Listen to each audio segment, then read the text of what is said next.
Rompe los esquemas. Yo soy Leonardo Bastida Aguilar, soy periodista, he sido reportero del suplemento Letra S del periódico La Jornada, fui coordinador de la agencia de noticias Noti-S, soy colaborador de La Silla Rota, también del sitio web especializado en salud, Salud es Primero.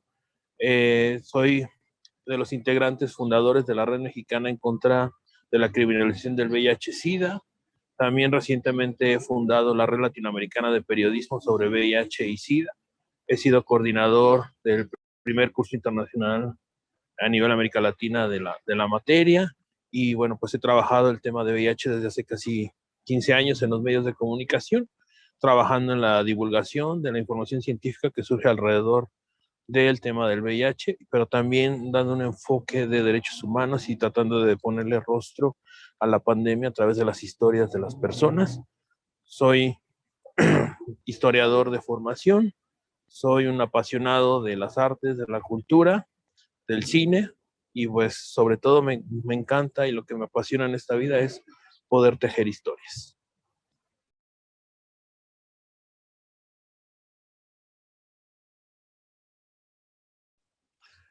Desafortunadamente en México, en 30 de los 32 códigos penales vigentes, se establecen sanciones hacia las personas que viven con VIH de determinada manera, ¿no? Por ejemplo, en más de la mitad de los estados existe una penalización para quienes consideren que han tenido exposición de riesgo hacia el VIH. Es decir, que consideran que alguna persona les pudo haber infectado de VIH y hay la posibilidad de entablar una demanda legal en contra de la persona, ¿no? Explicamos un poquito esto, que es un poco lo que hemos trabajado desde la red mexicana, que es, en el caso de México, la tipificación que se pone a la posibilidad de transmitir una, como dice la ley, una enfermedad incurable, es el delito por peligro de contagio, ¿no? Este delito está, como decía, tipificado en 30 de los 32 códigos penales vigentes, y en la mayoría de las redacciones que hay en los códigos penales se dice que se puede sancionar con una condena en prisión y con una multa económica a quienes hayan puesto en peligro la salud de otra persona en el sentido de haberle podido infectar de alguna enfermedad incurable, ¿no? Así es la ambigüedad del término. En algunos casos, como Coahuila y también en una de las Baja California, sí se dice específicamente sobre el VIH. Sí dice específicamente enfermedades incurables como el SIDA, ¿no? Más que VIH dicen como el SIDA, lo cual es un error en términos científicos porque sabemos que la infección es infección de VIH y que el SIDA es la etapa terminal de la infección por VIH, ¿no? Si es que la persona no toma medicamentos. Por otro lado, también en algunos otros códigos se menciona que se sanciona a quien pueda transmitir, utilizando una vez más malos términos, las enfermedades de transmisión sexual o enfermedades venéreas, ¿no? Términos que han estado en desuso desde hace años en la palestra de la evidencia científica, que ahora pues le nombramos infecciones de transmisión sexual. ¿Esto qué ocurre y qué es lo que puede ocasionar? Esto puede ocasionar que si alguien se entera que su pareja vive con VIH, pues la puede demandar, ¿no? Puede obtener una indemnización económica y puede provocar que la otra persona tenga una sanción penal si considera que esta persona la expuso a una infección, ¿no? Entonces, ¿esto qué provoca y qué provoca en términos sociales? Provoca en términos sociales una persecución hacia quienes viven con VIH, porque obviamente el develar el estatus de VIH positivo puede ser riesgoso porque justamente implica esto, ¿no? La posibilidad de una sanción. En términos jurídicos no interesa, no importa si las personas que viven con VIH mantienen un estado de indetectabilidad debido a que están llevando a cabo su tratamiento de la manera correcta. Esto no importa. Y también lo más preocupante es que este delito de peligro de contagio no puede comprobarse científicamente. No hay ningún método científico, no hay ninguna prueba de laboratorio que aún nos permita saber cómo es que una persona de dónde se infectó del VIH, ni de la hepatitis C, ni del COVID-19, ni de muchas otras infecciones causadas por virus, ¿no? Esto es importante decirlo porque no existe manera de probar esa acusación. No existe un método de laboratorio que lo permita saber, ¿no? Por supuesto que se está intentando desarrollar y éticamente es cuestionable que se esté intentando desarrollar este tipo de métodos. Sin embargo, hasta donde estábamos actualmente, es un término, tanto el delito de peligro de contagio termina siendo ambiguo por eso, porque no hay la evidencia para poder culpar a una persona de esto.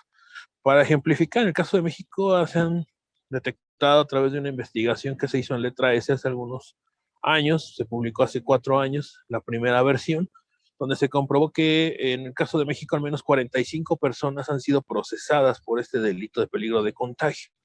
La mayoría de ellas por VIH, en algunos otros casos fue por virus del papiloma humano o en algunos casos por hepatitis C. El estado donde más casos de detenciones hubo fue Veracruz, seguido de Sonora, Chihuahua, la Ciudad de México, el Estado de México, ¿no? Son los estados donde localizamos estos casos. Y sin embargo, en ninguna de las sentencias se mencionó que la persona realmente fuera culpable de haber infectado a otra persona. Solo se mencionó que se presumía y se sospechaba que esta persona había transmitido la enfermedad, pero nunca se esclareció si había sido o no. Entonces, eso es lo que consideramos desde el punto de vista de la red como lo preocupante de la situación. Y más preocupante ha sido aún que a partir de esta pandemia por COVID-19 se ha mucho revivido el debate de si sancionar o no a una persona por una posible infección, ¿no? En este caso de COVID-19 hemos estado documentando como red también el tema y definitivamente se revivieron estas leyes, incluso en este periodo de pandemia.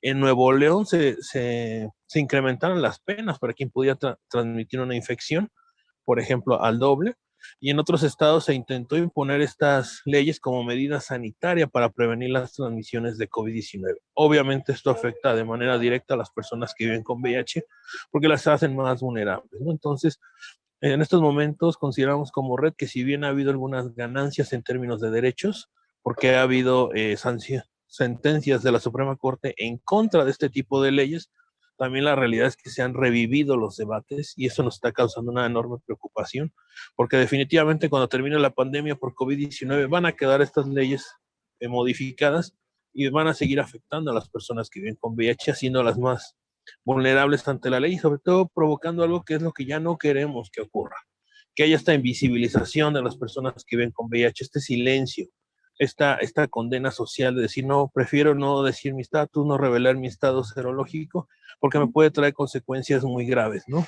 Al final, cuando se ha hablado de VIH, se hablaba hace tiempo en un principio de tanto pues, la muerte en términos físicos, en el sentido de que podía una infección no cuidada puede deriva desafortunadamente en complicaciones en una posible muerte, pero también una posible muerte social, ¿no? Que al saberse que la persona vive con VIH, definitivamente va perdiendo espacios que ya tenía ganados y que desafortunadamente muchas personas la cuestionan por el hecho, ¿no? Entonces, estas leyes provocan eso, está comprobado a nivel mundial que no son medidas efectivas, no pueden ser medidas sanitarias estas de sancionar a una persona por una posible transmisión de VIH y sobre todo la evidencia científica es clara y no hay manera de comprobarlo, además de que desde hace algunos años grupos de científicos hicieron un llamado en la pasada conferencia mundial sobre VIH que se celebró en Ámsterdam en 2020 para que los códigos penales se modificaran y uno de los llamados fue una declaratoria en contra de la criminalización del VIH con base en la evidencia científica, ¿no? Entonces, a nivel mundial se está moviendo mucho el tema, se ha visto que aún sigue siendo esta condición de salud una gran barrera social para quienes viven con el virus, entonces, pues tiene que haber cambios en muchos sentidos y uno de los cambios que debe de haber es en términos de leyes, ¿no? Y en el caso de México aún tenemos muchas leyes por cambiar, porque bueno, estamos hablando en los términos de una ley penal, pero también hay restricciones en materia de ley civil para poder contraer matrimonio. Hay algunos estados donde siguen exigiendo las pruebas de VIH para poder celebrar matrimonio y en caso de que una de las dos personas tenga VIH, el juez está facultado para poder negar celebrar ese matrimonio. En otros estados, el que una persona viva con VIH es motivo para que en caso de que tenga que pelear la custodia de sus hijos o sus hijas, se les sea quitado nada más por el simple hecho de vivir con VIH, ¿no? En el caso de divorcio, en más de la mitad de los estados del país, también es un motivo para divorcio. Si tú te enteras que tu pareja vive con VIH, el divorcio se puede tramitar de manera automática sin el consentimiento de la otra persona. Entonces, a eso nos pasamos todavía a la ley laboral, que desafortunadamente sigue considerando que una persona con una infección puede ser dada de baja de su lugar de trabajo, y de ahí seguimos revisando, sobre todo son las principales leyes, pero seguimos revisando la normatividad vigente en el país. Aún hay muchas posibilidades de que una persona con VIH reciba sanciones de múltiples tipos.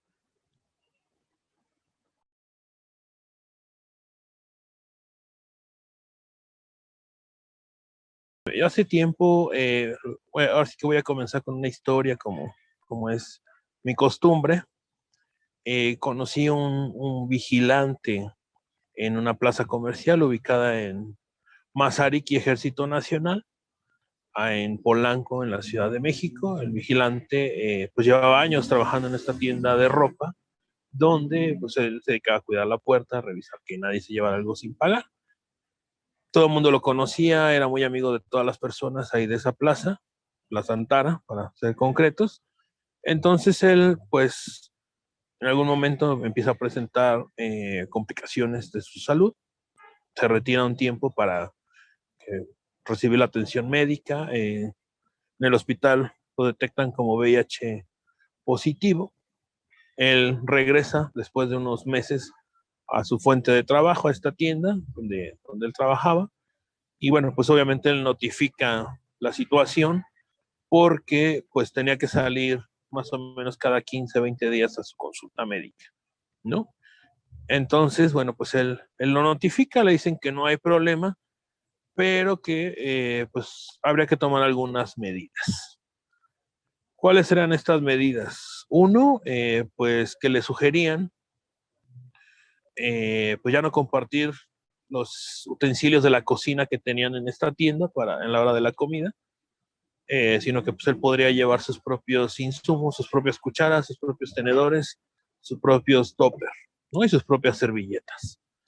Y dos, le pedían que si mejor podía utilizar los baños generales de la plaza y no los baños del establecimiento, ¿no? Tenían un baño privado para no tener que salir hasta los baños públicos, ¿no? Entonces estas dos primeras medidas, bueno, él las acepta. Obviamente la necesidad económica le implica pues tener que aceptar un poco estas condiciones. Él no lo vio mal en un primer momento.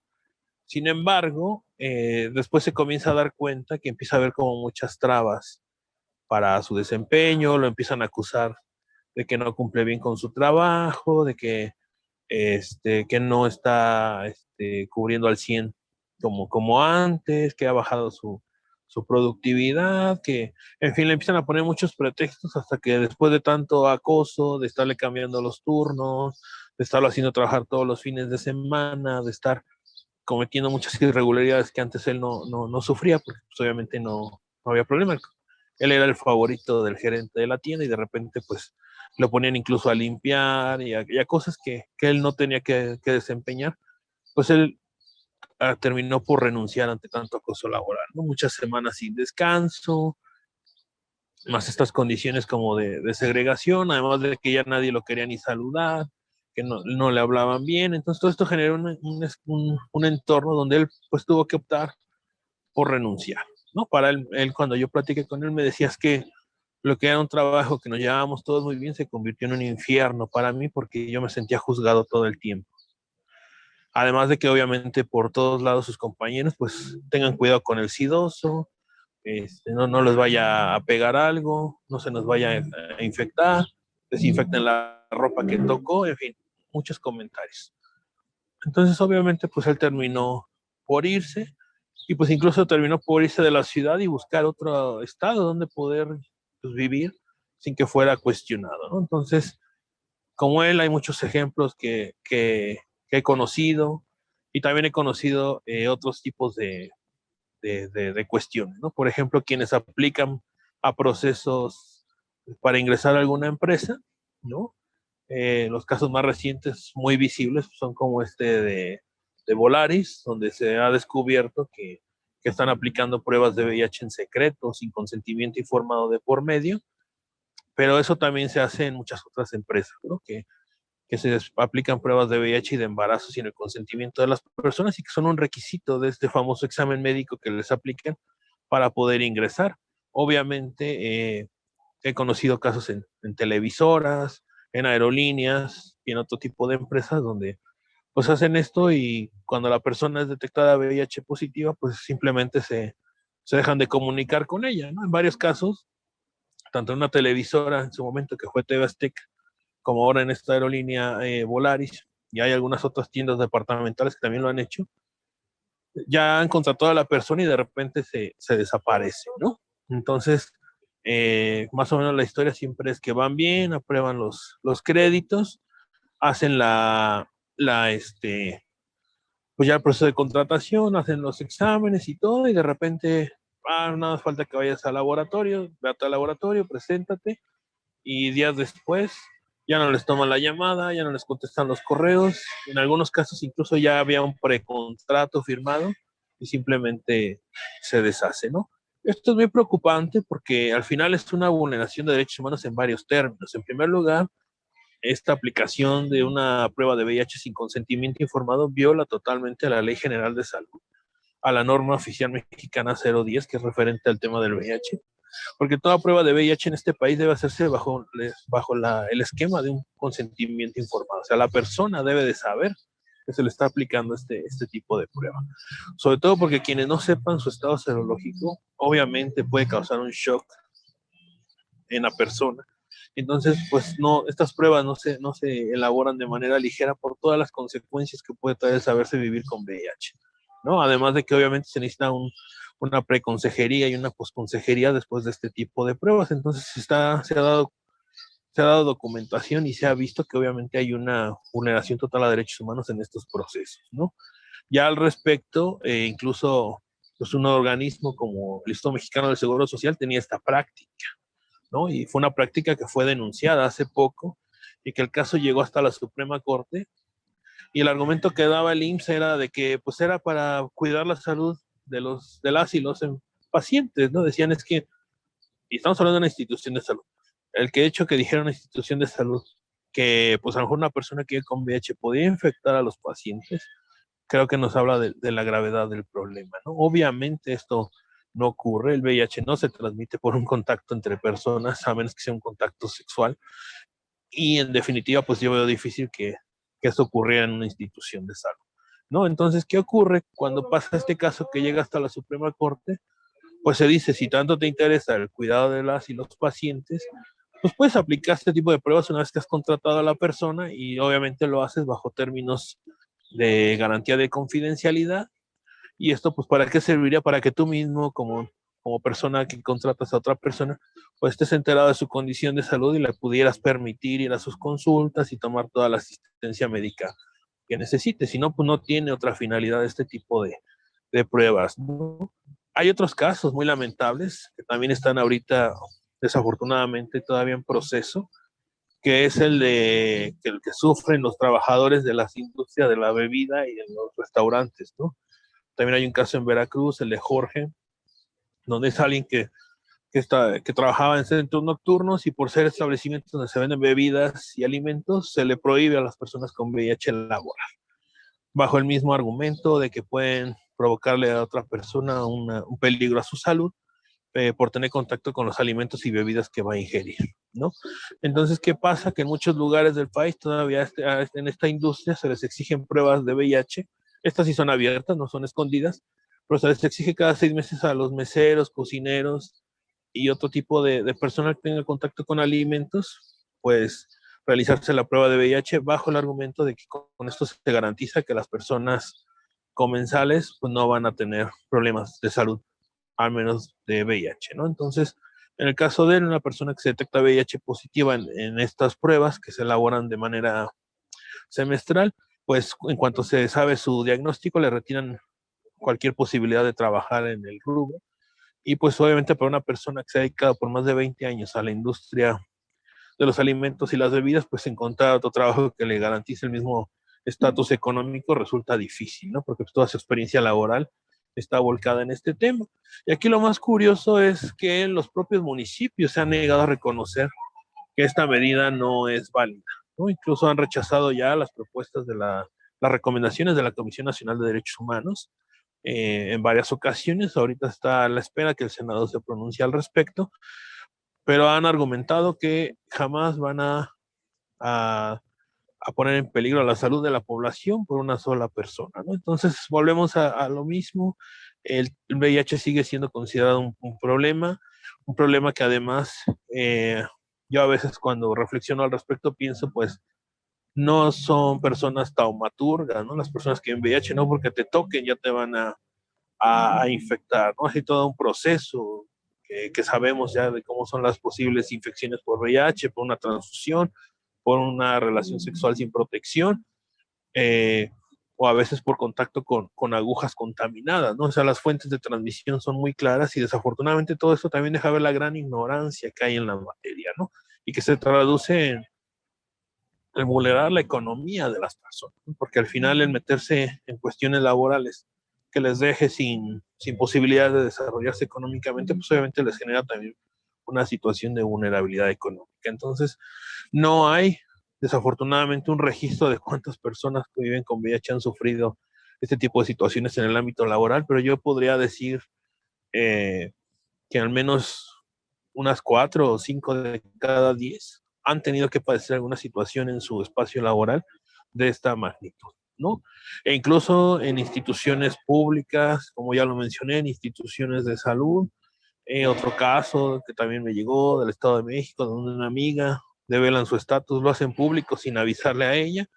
Todos sus compañeros de oficina le comienzan a negar la palabra y además le dicen que mejor se aísle para que no los toque, ¿no? O sea, entonces esto es muy común y desafortunadamente pues la necesidad económica hace que permitan estas vulneraciones, ¿no? Entonces, pues yo diría la discriminación laboral se da tanto en la negación del trabajo, en violencia dentro del propio espacio laboral y también en provocar las renuncias, ¿no? Para que la persona mejor se retire del local. Serían como las tres grandes vertientes que hay en materia de discriminación laboral.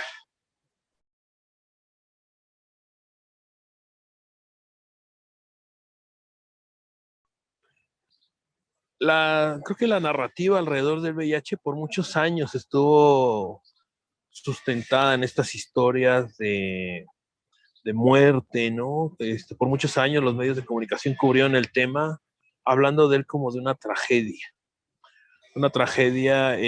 pues incluso cuando yo trabajo con periodistas en cómo contar historias, lo primero que les digo es que un ejemplo muy claro es el del New York Times, que en su momento, hace un par de años, reconoció y pidió una disculpa pública a todas las personas que viven con VIH por haber generado un discurso de terror al respecto, un discurso sin sustento científico y que generó por muchos años una cuestión de terror, ¿no? Una opinión pública basada en el terror, yo incluso diría ya en términos más amplios, en esta biopolítica del control de la sexualidad que generó que el vivir con VIH se consideraba pues una condena por vivir una sexualidad plena y libre sin cuidado, ¿no? Entonces, bueno, creo que a raíz de esta disculpa se me hizo muy interesante. Yo, como he trabajado el tema por varios años, no me había puesto a pensar realmente en la trascendencia que pudiera tener el trabajo en los medios de comunicación al respecto. Yo por trabajar en Letra S, tuve, digamos así, un entrenamiento basado en dar como un sustento científico siempre de la información que se presentara, pero también yo empecé a buscar historias. ¿Por qué? Porque yo veía cuando leía del tema de VIH que pocas veces se hablaba de las personas que viven con VIH, ¿no? De los famosos PBB. Yo decía, bueno, ¿quiénes son? ¿Qué tienen que decirnos? Y a mí me parece que eso fue para mí muy importante cuestionarlo en su momento y comenzar a buscarlos y a buscarlas, ¿no? Yo decía, bueno, quiero hacer un reportaje sobre mujeres y VIH, pero mi reportaje, a diferencia de los otros que traen las cifras, pues lo que quiero es la historia. Lo que quiero es saber cómo vive una mujer con VIH, en qué le afectó en su realidad, en su cotidianeidad, ¿no? Cómo lo vive ahora, ¿no? Después de saber el diagnóstico. Y ahí comencé a hacer varios reportajes sobre migrantes y VIH, ¿no? Sobre mujeres que viven con VIH, hombres que tienen sexo con otros hombres y su percepción sobre el VIH. Entonces empecé como a buscar esa parte. Y lo que pasó fue muy interesante porque pues el medio donde comencé a publicar estas historias, que era Noti-S, pues llega justamente a estos sectores de la población. Y entonces cuando yo me les acercaba, como que ya había cierta apertura a trabajar conmigo y darme las entrevistas, ¿no? Me decían, sí, es que sí me gusta cómo manejas tú el tema. Lo primero que yo hacía era garantizarle su confidencialidad, ¿no? Por ejemplo, ahora sí que una primera metodología, si podemos hablar al respecto, es pues no decir el nombre, a menos que la persona quisiera que se dijera de manera explícita. Y segundo, nunca dar la ubicación. O sea, la ubicación la cuidaba mucho y hasta el día de hoy, si la persona no quiere, pues la cuido, en el sentido de solo dar pistas por donde pudiera ser el asunto, pero no dar una ubicación concreta, porque a veces no, los datos que menos pensamos pueden dar o develar la identidad de una persona. Y más en tiempos como hoy en día que todo está en redes, eso puede generar muchos problemas. Entonces, a partir de estas historias también no solo buscar esa parte de buscar, como decían, el periodismo lastimero, de ay, pobrecito, sino también decir, yo buscaba tanto historias negativas, pero también positivas, en el sentido de decir, bueno, pues sí, como el caso de personas que habían sido discriminadas, que por ejemplo dicen, bueno, pues sí, sí, fue una experiencia muy dura, pero a partir de ahí me hice activista, o a partir de esto que pasó, me involucré más en el tema, ¿no? Que es el caso de varios activistas que hasta que sufren una situación de discriminación, como que hacen conciencia del tema y comienzan a hacer labor propia a favor de la prevención, ¿no? Y esa parte a veces no se cuenta. Entonces, era como decir, pues sí, sí hubo una experiencia negativa definitivamente, pero también hay que buscar la parte positiva de esas historias, ¿no? Entonces, es como la manera en que lo he trabajado y después de ahí, pues, lo que siguió fue, pues, a quienes llegaran, en este caso, a donde yo estaba, Noti-S, a Letra S, pues también decirles, a ver, tenemos que buscar más narrativas centradas en la persona, que no solo se habla de una pandemia con cifras, con lo que ya sabemos que no hay relaciones sexuales con protección en la juventud de nuestro país, todos esos datos fríos que ya lo sabemos, sino más bien ir buscando ponerle rostro. Y esto porque también es importante y de hecho, a lo largo de varios proyectos que he tenido, incluida esta cuestión de la Red Latinoamericana de Periodismo, que ha tenido como dos objetivos, que es uno, pues dar ocupar la terminología correcta en los medios de comunicación, que ese ha sido otro gran problema, que muchas veces se ocupan sinónimos y muchas palabras sin los cuidados necesarios cuando no necesariamente significan lo mismo, pero por otro lado también buscar estas narrativas personales. ¿Por qué? Por ejemplo, hablando con colegas de otras partes del mundo, por ejemplo, en Europa, en Estados Unidos, es muy fácil que una persona que vive con VIH comparta su testimonio con los medios de comunicación.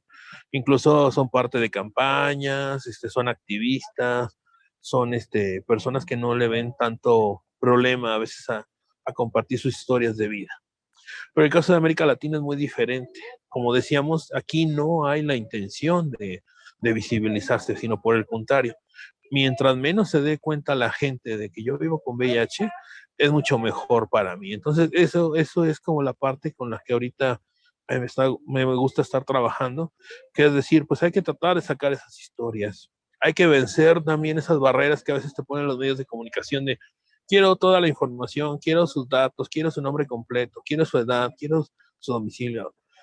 Yo creo que a veces hay que valorar más en sí la anécdota y la historia que ese tipo de datos. Definitivamente el periodismo es precisión, pero hay que entender que hay veces que, no, que esa precisión no debe ser tan rigurosa y que la historia en sí misma va a provocar más un beneficio a la sociedad en el sentido de que a través de una información con un rostro, lo que va a ayudar es también a hacer conciencia, ¿no? Cuando te hablan de que necesitas hacer una prevención del VIH, dices, ¿cómo voy a hablar de prevenir el VIH si no se conocen otras experiencias? Si no se conocen cómo otras personas están viviendo la situación.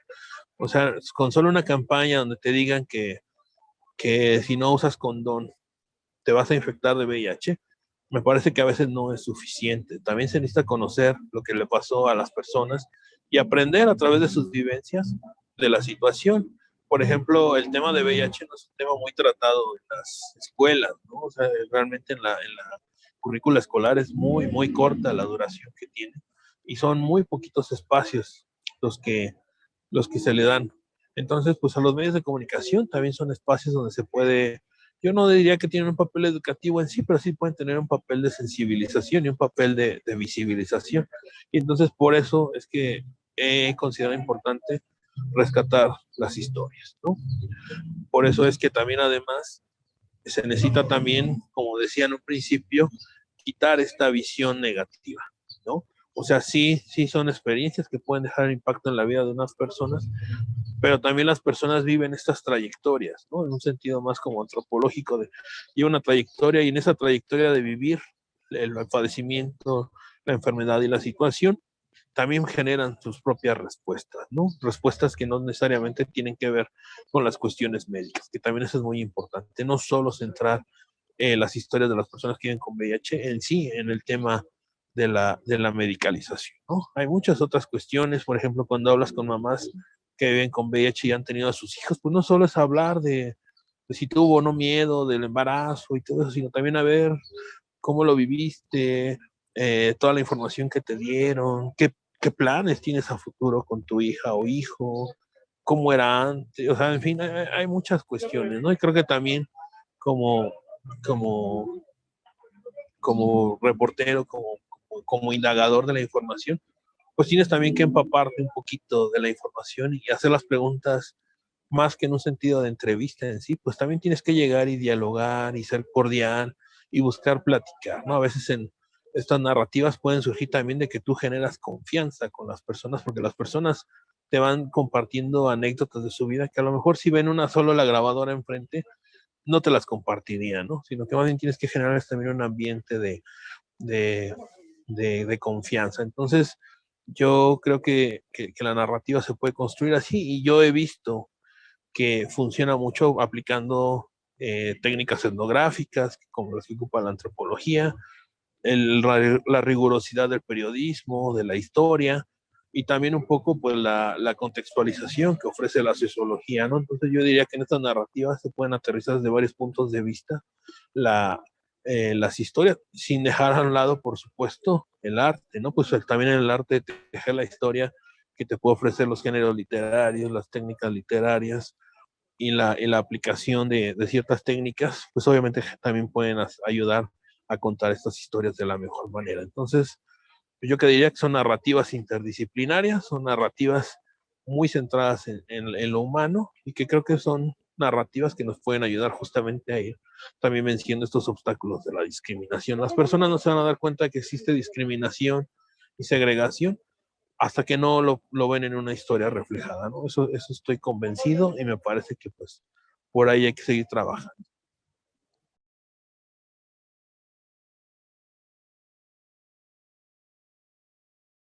Bueno, pues muchas gracias por el espacio, por este proyecto que estará mostrando pues distintos puntos de vista, que me parece algo muy enriquecedor. Necesitamos hablar mucho del tema todavía en nuestra sociedad y bueno, pues encantado de estar con ustedes charlando. ¿Dónde pueden leerme? Pues estoy en el sitio web de Letra S, ahí tenemos todos los suplementos que se publican el primer jueves de cada mes, ahí aparecemos, estamos en letraS.jornada, bueno, es letra ESE.jornada.com.mx, ahí estamos publicando cada mes, primer jueves de cada mes. También está, como les comentaba, el espacio de la silla rota, y si entran al sitio web de la silla rota, está un espacio dedicado a mí, o sea, se llama Leonardo Bastida, y ahí tengo pues mis columnas que hablan, algunos temas son sobre VIH, algunos son sobre otras temáticas, pero ahí he publicado bastante sobre el tema. Está también, busquen a la Red Latinoamericana de Periodismo y VIH, así la pueden buscar en Facebook y en Twitter. Ahí también comparto mis trabajos y los de otros colegas de otras partes de la región. Está mi Twitter, @Leonardo Bastida. Ahí publico todo, ahí subo las columnas, ahí subo los reportajes. También, pues, donde más, pues en estos espacios son los principales. Estamos también en Salud Primero, que es otro medio de comunicación, donde tengo la columna de Vivir con Dignidad. Ahí también me pueden encontrar. Y bueno, pues estamos por todos lados donde nos dan espacio, siempre con gusto. Y pues también cualquier cosa me pueden escribir a leonardo.bastida@yahoo.com.mx. Ahí contesto, ahí todas las peticiones las atendemos, o en leonardo.bastida@gmail.com. Cualquiera de los dos, ahí estamos al pendiente, o por mensajes directos a través de la red de Twitter, como les decía, @leonardobastida. Y bueno, pues un gran gusto participar y pues seguir invitando a hablar del tema. Quienes estén interesados desde otra perspectiva, desde otra visión, pues estamos para atenderles, y también pues para sumarnos a otros proyectos, ¿no? También es muy importante conocer otros proyectos y retroalimentarlos. Y pues, insisto, muchísimas gracias por el espacio, y pues esperemos que siga habiendo este tipo de foros, pues por mucho tiempo más, que son muy necesarios, justamente a 40 años de la aparición de los primeros casos públicos de VIH.